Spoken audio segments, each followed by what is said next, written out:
எலும்புக்கும் சதைக்கும் மருத்துவம் கண்டேன், இதற்கொரு மருந்தை கண்டேனா?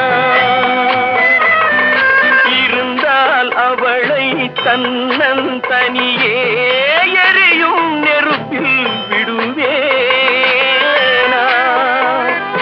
நமக்கும் மேலே ஒருவனடா, அவன் நானும் தெரிந்த தலைவனடா, தினம் நாடகம் ஆடும் கலைஞனடா. போனால் போகட்டும் போடா, போனால் போகட்டும் போடா. இந்த பூமியில் நிலையாய் வாழ்ந்தவர் யாரடா? போனால் போகட்டும் போடா, போனால் போகட்டும் போடா.